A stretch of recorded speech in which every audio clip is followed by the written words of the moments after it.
Hello mga body, narito ang exact daily feed mixture, pang champion setup per day guide, para sa 14 na day conditioning ng manok panabong. Balanced sa energy, lakas, at gun ng katawan. Day 14 hanggang 10, build up stage. Goal, lakas at stamina. Mixture, 50% yellow corn, mais. 30% game fowl pellets, conditioning feeds. 10% wheat cracked grains. 10% munggo o green peas protein. Supplements, multivitamins 3 by per week. Electrolytes, lalo na pag mainit. Notes, full feeding pero control, huwag busog na busog. Dapat aktibo at lumalakas ang katawan. Day 9 hanggang 7, strength, dagdag control. Goal, power, dagdag control ng timbang. Mixture, 40% mais, 30% pellets, 20% wheat grains, 10% munggo. Supplements, vitamins, 2-3 by per week. Notes, slight bawas sa carbs. Dapat nagsisimula gumaan ang galaw. Day 6 hanggang 4, refinement stage. Goal, linisin ang katawan, improve speed.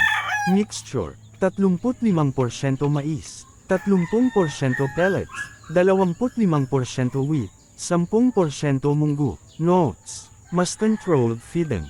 Hindi na pinapabigat ang manok. Day 3, peak conditioning. Goal, balance ng power at gun.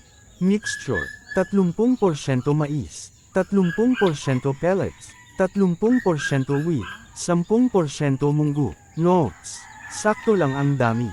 Dapat magaan at alerto na. Day 2, light ng stage. Goal, gawing magaan ang katawan.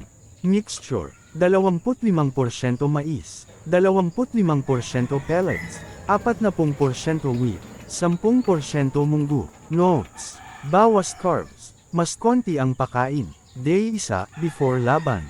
Goal, fresh at hindi mabigat. Pakain, kaunting wheat o konting mais lang, very light. Tubig, malinis lang, minimal supplements. Notes, huwag busugan. Dapat, gun, ang priority. Fight day, morning feed, 1 hanggang 2 subaw lang ng mais o wheat. Tubig, konti lang para hindi mabigat crop. Notes, energy lang, hindi kabusugan. Importanteng tips, laging fresh at malinis ang pakain. Huwag bigla ang palat ng feed. I adjust base sa kondisyon ng manok. Observation, araw-araw ang susi.